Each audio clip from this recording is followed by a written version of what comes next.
The South has a very long memory, but sometimes, well, it's just easier to forget. As the 20th century drew to a close, shadows moved across the towns and highways of Old Dixie. They were quiet, ruthless, and above all, deadly. And when they were done, they may have simply moved on. In time, they drifted from our collective memory, and life went back to some semblance of normal, whatever that might be.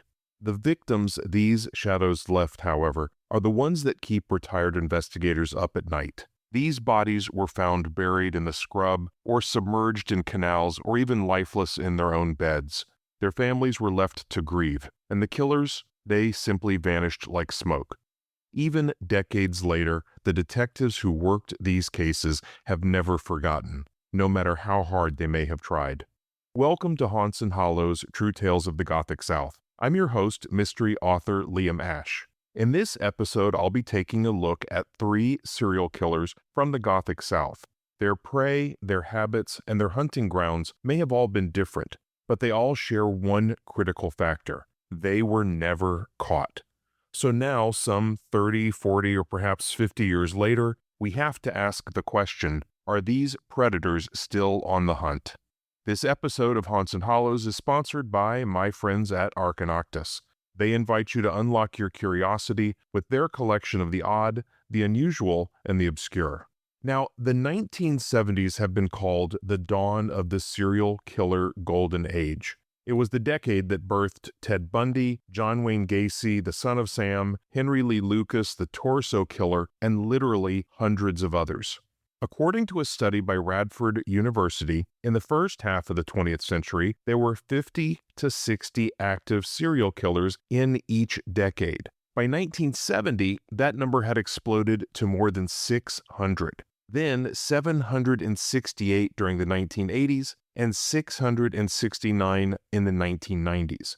Fortunately, from there the number has plummeted to only 117 active serial killers in the 2010s and down from there. Experts have debated the socio-political and other factors that may have fostered this surge in the number of killers, but the numbers themselves don't lie. Those numbers all seem to point to 2 critical factors that kept these predators one step ahead of authorities. First, investigators had limited forensic resources beyond what they had at the scene. Evidence like hairs, fingerprints, or shoe prints were useful, but only when compared against an existing dataset or database. New techniques like DNA analysis only gained real traction at the beginning of the 1990s. That was one of the reasons that the FBI launched the Behavioral Science Unit, now known as the Behavioral Analysis Unit or BAU, in 1972. Agents conducted interviews with more than 30 of the most notorious serial killers known at that time. They hoped to find threads to help them identify links that could make the leap from the physical evidence to the potential suspects. Second, the sharing of information between different state and local agencies was sporadic at best. After several successful kills in one location, a predator could move to another state or region for a fresh start. Think Ted Bundy, Marvin Gray, and Rodney Acala, also known as the dating game killer. Without access to centralized information like CODIS, it was a significant challenge to trace a killer's MO from one jurisdiction to the next. Now, that was the case of an anonymous killer whose reign of terror may have ended in South Florida some 3 to 4 years after it began. His trail, and all signs point to it being a him, began in California in early 1973. There were a cluster of murders that all fit a similar pattern. The victims were in their late teens or early 20s and shared a fairly similar look with long hair and pierced ears. They were sexually assaulted and then killed. Their bodies were left naked either in a canal, near a large body of water, or down a steep embankment. Then, in December of that year, the killings just stopped. Well, unbeknownst to California authorities, a new wave of near copycat deaths was troubling Washington State Police in the early months of 1974. When those stopped in September, they started again in nearby Idaho up until about February of 75. That same month, the killer may have moved on to a new hunting ground, South Florida. On February 3rd, the body of 19-year-old massage therapist Judith Ann Osterling was found in a canal that lay on the Dade County line. She had been reported missing 2 days earlier. 9 days later, 23-year-old Barbara Davis Stevens was reported missing. Her 1973 Chevrolet Camaro was found in a parking lot near downtown Miami. On February 20th, her body was discovered in a nearby wooded lot, although unlike some of the other victims, she was still partially dressed. On the early afternoon of April 9, 1975, 17-year-old Arietta Marie Tinker was dropped at work by her husband, and then she simply disappeared. On April 12th, her body was found floating in the Snake Creek Canal near Miramar. The cause of death was ruled a drowning, and there were no signs of foul play. Detectives, however, still considered her death to be a murder. In June, 3 more victims went missing. First, 19-year-old Nancy Lee Fox vanished while walking to the local laundromat. 2 days later, her body was found floating in the canal off Highway 27 in Broward County. The coroner determined that she had suffered blunt force trauma to the head and was strangled before she went in the water. Between Nancy's disappearance and the discovery of her body, 2 other girls, Barbara Susan Schreiber and Belinda Darlene Zetterower, disappeared from their Hollywood, Florida neighborhood while on the way to a sleepover.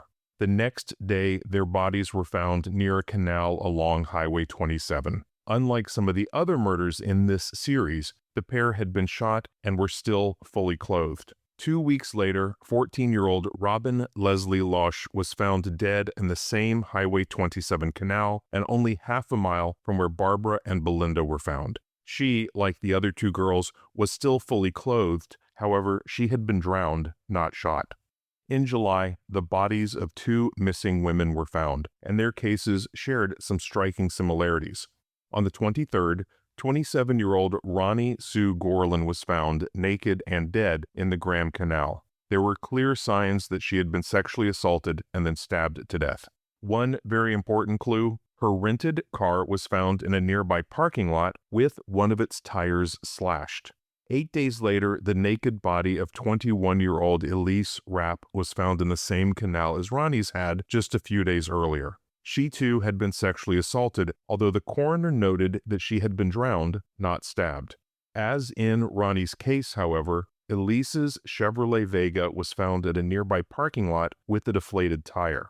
By now, the local media had sounded the alarm of a serial killer on the hunt in South Florida.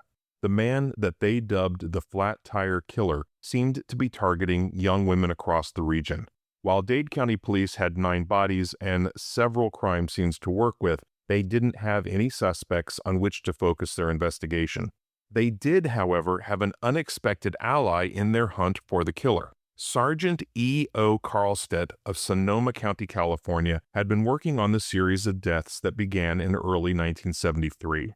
Through hard work and endless networking, he had a shocking theory. This wasn't the Flat Tire Killer's first time on the hunt. Instead of just 9 deaths, Sergeant Carlstedt had identified more than 30 potential victims across 5 western states. Each murder shared several critical features, things like victim profile, manner of death, and the body dumping grounds that could indicate a single mobile killer hard at work. On August 28, 1975, a national press wire carried an interview with Sergeant Carlstedt and Dade County homicide detective Charles Mussolini. They laid out a broad outline of their shared theory without giving away certain critical details of each crime. They hoped the broad press coverage might help investigators connect with other witnesses, perhaps in other jurisdictions, who may have new information to move the case forward. Well, the intensified spotlight on the killer only gave them a pause for a few weeks. On October 17, 1975, 15-year-old Mary Capola and 27-year-old Marlene Annabelli disappeared from their rented room at the Lauderdale Beach Club. Over a week later, their bodies were discovered in a dump just outside the city. Both had been strangled. And on January 11th of the following year, the body of 17-year-old Michelle Winters was found floating in the Snapper Creek near Pembroke Pines. She had been strangled with a purse strap, which was still wrapped around her neck 12 times. Then the killings simply stopped. Well, this left investigators with a series of difficult and unanswered questions. First, had the predator died or perhaps been jailed on an entirely different offense? Second, had he changed hunting grounds yet again? His track record suggested that he preferred to move every year or two. Now, for their part, investigators had developed a profile of the predator. He was thought to be a white male, likely in his early 20s. He was probably attractive, intelligent, and well-spoken. He likely had a charming, unthreatening nature, which would help to put his potential victims at ease. The profile was a step forward, but even that potential clue didn't answer that last nagging question. Was the flat tire killer a single perpetrator? Now, this is a critical factor that plagues every unsolved serial killer case. While the murders, and just even focusing on the deaths in South Florida, shared several common threads, there were also striking differences. Some were sexually assaulted, some weren't. Some were naked when found, some weren't. Some were shot, some stabbed, and some strangled. Perhaps the connections the police were grasping at were nothing more than coincidence. Well, these questions would remain unanswered even 50 years later. Now, during the initial investigation, police had collected and stored DNA found at several of the crime scenes. And in August of 2023, the Broward County Sheriff's Office announced a match. Samples collected on or near the bodies of Barbara Schreiber and Darlene Zetterauer were positively identified as matching a known felon, Robert Clark Keebler. Unfortunately, he had died 4 years earlier. An accomplice, a felon named Lawrence Stein, was matched in May of 2025. Lawrence, however, had died in 2005. Now, some investigators have been quick to point out that these two deaths were likely outliers in the suspected string of flat tire murders. Both girls had been shot, not stabbed or strangled, and both were fully clothed. In another but minor deviation, both girls were left near a body of water, not submerged like so many of the other victims. With matches to only 2 of the more than 30 potential murders across 7 states, the odds aren't that great. According to cold case homicide detective Andrew Giannino with the Broward Sheriff's Office, he personally believes that the deaths of these 2 victims are unrelated to the other cases. That suggests that the real flat tire killer, or group of killers, was never brought to justice. Although it's half a century later, some may still be on the hunt. Nearly 20 years after the death of Michelle Winters, another serial killer, or perhaps pair of killers, was hard at work just a few counties over. On the morning of February 1st, 1994, 2 hunters stumbled over a mutilated corpse near Biscayne Boulevard in the Gulf town of Port Charlotte. Medical examiners determined that the body had been outside for approximately a month. They also noted 2 disturbing observations. There was evidence of rope burns on the skin around the corpse's pelvic region, and, even more disturbing, the unidentified man's genitalia had been removed and discarded. Then, on New Year's Day 1996, a Northport family's dog returned to their Ferrandina Street home carrying a human skull in its mouth. Now, oddly, the family wasn't as alarmed as one would think, and they claimed that their dog had, for several months, been coming home with bones from around the neighborhood. Now, even if it didn't cause them much concern, the police certainly took notice. They conducted a thorough search of the area. Teams recovered bones from a man's chest and hip just half a mile from the house. A second search turned up one hand and part of the chest that was still covered in flesh. Despite the damage to the body and the loss of several limbs, the medical examiners thought that they found a connection to the January body. Like that one, this one had been severely mutilated around the time of death, particularly near the genitals. These 2 gruesome discoveries were soon followed by several more around the Port Charlotte area. In March of that same year, a man discovered another unidentified male body just off Laramie Circle. The corpse was positioned on the ground in the shape of a cross, and this will sound familiar, the body had severe rope marks and the genitals had been mutilated. As this victim was thought to have died less than 2 weeks before he was discovered, experts were able to determine that he had suffered 4 fatal stab wounds. Additional cuts and scrapes suggested he had tried to run away from his captor shortly before his death. In April, 2 more bodies were discovered in one location. While one had already begun to decompose, the second was thought to be less than 24 hours post-mortem. That man was quickly identified as 21-year-old Richard Allen Montgomery. This finally gave investigators some thread to follow, and soon they came up with two names. The first was the Hog Trail Killer, a moniker the news media had drummed up in reference to the wooded areas where the victims' bodies had been found. The second was a little more specific, 42-year-old Punta Gorda local Dan Conahan. According to Richard Montgomery's mother, her son had talked about this new friend named Dan just before he disappeared. When police dove into Dan's past, they hit the mother lode. Born in North Carolina in 1954, he had done a stint in the Navy before moving to Chicago for 13 years. He relocated to Punta Gorda to be near his parents, eventually taking a job as a licensed practical nurse with Charlotte Regional Medical Center. Colleagues police spoke to suggested that Dan spent a great deal of his free time hanging out at the local gay bars.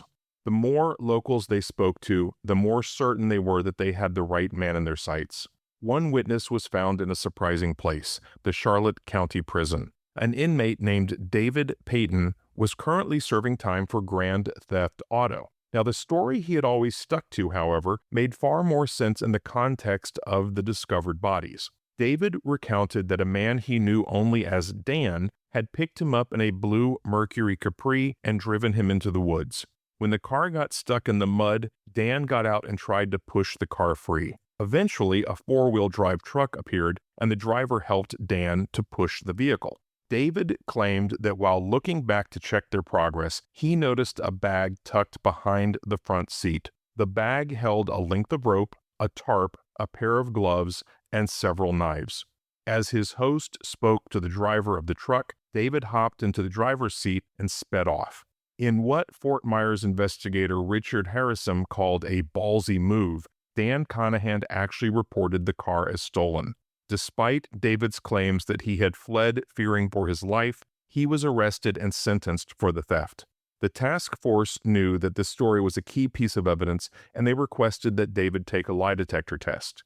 He agreed and passed that test on May 9, 1996. On June 7th, investigators received information about a report that had been filed nearly 2 years prior. In that account, 26-year-old Stanley Burden claimed that he had been taken to a wooded area off Rockville Road where a white man he knew only as Dan had assaulted him. He stated that his assailant had tied him to a tree, sexually assaulted him, and then attempted to strangle him with a rope. After trying for several minutes, the man grew frustrated and fled in his car, a gray Plymouth station wagon. Hospital records backed up Stanley's account, and in 1996 he still had scars both around his neck and his wrists from that attack. When provided with a photo array lineup, he was able to successfully pick out Dan Conahan as the man who had tried to kill him. Leveraging a charge of attempted murder, police arrested Dan in June of 1996. By early 1997, they had dropped that charge to focus on the case of the kidnapping and murder of Richard Montgomery. Although he waived his right to a trial, Dan was still tried with what's called a bench trial, which is simply a trial before a judge. On August 17, 1999, presiding Judge William Blackwell found him guilty of both counts. A jury in the sentencing hearing recommended death by execution, which Judge Blackwell agreed to. Even with Dan behind bars, new victims were still being discovered. In 1997, a county construction worker uncovered a partial skeleton near Quesada Avenue. In 2000 and 2001, remains were found first just west of Toledo Blade Boulevard, and then second near US 41 in Charlotte Harbor. And in 2002, a man's skeleton was unearthed near a landfill site off Zemmel Road. Now, police had one additional challenge in front of them, identifying these uncovered remains. Through DNA testing and assistance from family members, investigators were able to give names to some of the deceased, and they included 27-year-old Gerald Lombard, 35-year-old William John Melagrano, 25-year-old Kenneth Lee Smith, 24-year-old William Charles Patton, and 44-year-old Alejandro Narciso Lago. 3 of these victims are still unidentified. While Dan Conahan has always been considered the only suspect in a total of 12 murders in and around Charlotte County, one later discovery has left investigators with an unanswered question, and it's a big one. In March of 2007, a property surveyor stumbled across two human skulls in a wooded area near Arcadia and Rockville streets. The police brought in search teams with cadaver dogs, and they unearthed an unimaginable find: a mass grave hidden beneath the pine trees and Florida scrub. The pit contained 8 human skulls and an assortment of other skeletal remains. Investigators initially tried to find a link between these bodies and a nearby and recently closed funeral home. This tip, however, went nowhere, as the pit contained no traces of things like clothing, body bags, caskets, or anything else you would find with human remains that came from a funeral home. After excavating the pit and the surrounding areas, officials determined that, in fact, 8 unidentified men had been interred in the mass grave, and all 8 had been murdered. Over the next 15 years, investigators and experts undertook the painstaking task of identifying these victims, now known as the Fort Myers 8. Using DNA and missing person databases, police were able to name 4: 38-year-old John Blevins, 21-year-old Eric David Collar, 24-year-old Jonathan James Tehei, and 30-year-old Robert Ronald Soden. Like several of the earlier victims, many of these men were considered drifters or just transient members of the Charlotte County community. To date, 4 of the 8 men remain unidentified. Every clue in this grim discovery pointed to Dan Conahan, as the spot was less than a mile from where he had attacked witness Stanley Burden. Already sitting on Florida's death row at Union Correctional Institute in Rayford, Dan has denied any involvement with the new victims. If he was telling the truth, police faced a daunting reality. A second, completely unknown serial killer was actively hunting in the same area at the same time. According to experts, there were several factors, including proximity and the target population, that suggested that Dan was acting alone. Others pointed to the likelihood of a second suspect. Proponents of this theory point to a distinct change from Dan's usual MO. He had proven thus far to be far less organized in his disposal of bodies. While previous victims were often found in the same general area, he had never shown a predilection for burying such a large number of bodies in a single place. Now, this all has been further complicated by Dan's claims that he is, in fact, innocent of all the earlier crimes as well. He is currently petitioning the courts to re-examine 5 critical pieces of DNA evidence from the crime scenes, and these include hair, fingernail clippings, and 2 cigarette butts. New technology, he insists, will exonerate him from any involvement in these deaths, and that would leave authorities with 2 different predators who were never brought to justice. For the last case, let's move north to Richmond, Virginia, which is one of the spots actually my family hails from. As the serial killer heyday of the 1970s and 1980s was coming to a close, Richmond was a virtual playground for those with murder on their minds. By the early 90s, the city had just survived the Briley brothers, the Southside Strangler, Corey Johnson, and several others. Now, the first challenge when hunting a serial killer is knowing that their earliest successes typically don't raise any alarms. What is an obvious pattern at 5, 10, or even 20 deaths may just be simple coincidence when you only have 2 or 3 bodies to consider. And then, what if there is a shift in their modes, means, or intended victims? Does that indicate a killer who is adapting, or perhaps another predator now at work in the same hunting ground? The string of deaths that was to become known as the Golden Years murders started with a single homicide. On July 1st, 1990, Maybelle Venable, age 89, was attacked and killed in her Richmond home. In October, another woman, Eva Jones, aged 80, was stabbed to death in her home. At first, these 2 murders didn't raise any alarms. Richmond had a reputation as a high-crime center in the 80s and 90s. In 1990 alone, there were more than 110 homicides in the city, spiking to more than 160, almost one every other day, in 1994. With no other context, these 2 deaths were just part of that Richmond background noise of violence. Police first took notice 2 days after Eva's death, when Mary Coffey, age 61, was found dead in her home. Investigators now had a pattern. All 3 women were black. All 3 were older, and all 3 had been stabbed to death. Still, police were slow to act. But there was no denying that a serial killer was on the hunt in Richmond when three more black women, Robinette Mickleberry, aged 61, Pearl Gash, aged 85, and Martha Bolden, aged 81, were stabbed to death in their homes over the next 7 months. Despite evidence from 6 different and likely connected crime scenes, police claimed to have very little to go on.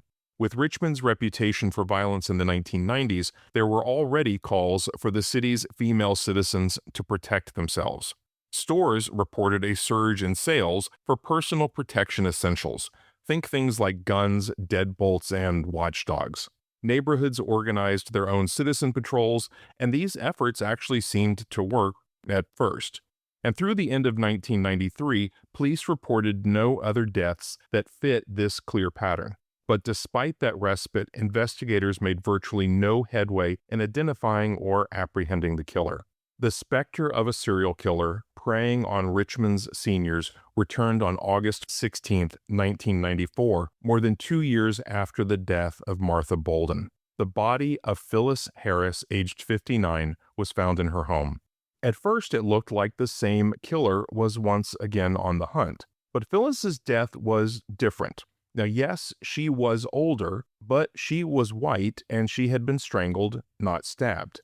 Because of this fundamental shift in demographics and weapon of choice, police didn't initially link her death to the previous 6. Then, less than a month later, the body of Inez Childress, aged 82, was found in a water-filled bathtub in the home where she lived alone in the Highland Springs neighborhood. Like Phyllis, Inez was also white, and she had also been strangled. So had this first killer evolved, expanding his target demographic, and perhaps found a new hunting ground? Or was there a second killer picking up where his predecessor had left off? Police were convinced that they were looking for only one individual. According to investigators, the crimes shared a series of distinct hallmarks aside from the ages of each victim. First, each crime scene showed signs of forced entry. Second, the victims were often subjected to violent beatings that prolonged their suffering. The violence was almost exclusively focused on the head and neck of each victim.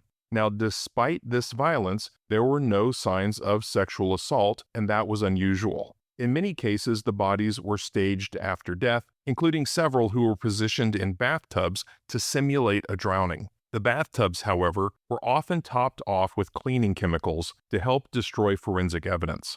Police noted that valuables like cash or jewelry were sometimes missing, but the violence suggested a motive of rage or sadism over simple financial gain. Regardless of that motive, the deaths continued. 16 months after the murder of Inez Childress, Lucille Boyd, age 75, was drowned or strangled in her bathtub on New Year's Day 1996. The following month, the body of Gertrude Gardner, age 77, was found on the kitchen floor of her South Richmond home, and on March 28, 1996, Mamie Harris Verlander, who was no relation to earlier victim Phyllis Harris, was found dead in her home, a victim of strangulation. These last 5 deaths, which were called high-profile attacks by the Richmond News, saw more official response from the police force, but still little talk of a serial killer. In fact, City Attorney David M. Hicks was quoted that police were looking for possible patterns and connections between all these crimes. In his words, quote, "Serial killer is a term that I am reluctant to go to. That has a whole different connotation to what we may have," unquote. Despite his reluctance to draw conclusions, on October 24, 1996, Richmond Police Chief Jerry Oliver formed Operation Golden Years. It was a dedicated team comprising local detectives and experts charged with finding actionable links between the 11 known deaths. For 4 months, the force spent over $300,000 before disbanding without an arrest or a qualified lead. During those 4 months, the Golden Years killer gave authorities 2 more deaths to ponder. On April 23, 1996, Elizabeth Seibert, age 69, was found strangled on the 3rd-floor apartment where she lived alone and just a few blocks from the home of previous victim, Lucille Boyd. And the next evening, the body of Jane Foster, age 55, was found in her Monument Avenue home.